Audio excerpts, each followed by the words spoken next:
মানুষের বিপদে পাশে থাকে সিভিল ডিফেন্স। আপাতকালীন অবস্থায় অত্যন্ত তৎপরতার সঙ্গে এই সিভিল ডিফেন্স যাতে মানুষকে রক্ষা করতে পারে তার জন্য এবার উদ্যোগী হলেন বজবজ ২ নম্বর ব্লকের সভাপতি বুচান ব্যানার্জি। মূলত তারই অনুরোধে ডায়মন্ড হারবারের সাংসদ অভিষেক ব্যানার্জি বজবজ ২ নম্বর ব্লকের উপকূলবর্তী মানুষজনের সাহায্যের জন্য সাংসদ তহবিল থেকে প্রায় ৯ লক্ষ টাকা ব্যয়ে উপহার দিলেন স্পিড বোট। ডায়মন্ড হারবারের ওপর দিয়ে বয়ে গিয়েছে হুগলি নদী। এই নদীতে মাঝে মধ্যে স্নান করতে গিয়ে তলিয়ে যান মানুষজন। তখন এই বোটের অভাবে উদ্ধার কার্য ঠিকঠাকভাবে করা যায় না।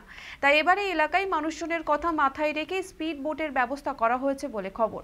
জানা গিয়েছে এই নিয়ে সারা দক্ষিণ ২৪ পরগনাতে ৫টি বোট আনা হয়েছে, যেগুলি উদ্ধার কার্যে ব্যবহার করবে সিভিল ডিফেন্স।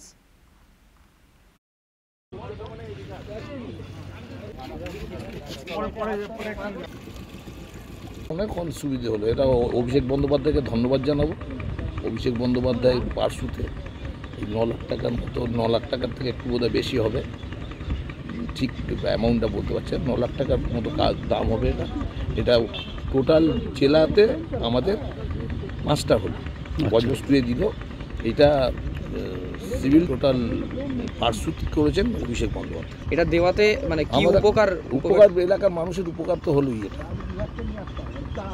মানে নদীতে তলিয়ে যাওয়া থেকে বা যে কোনো আমরা মাঝিদের সতর্ক করার জন্য যে কোনো ঝড় বা বিপর্যয় তখন আমরা এতে তাড়াতাড়ি করতে পারবো।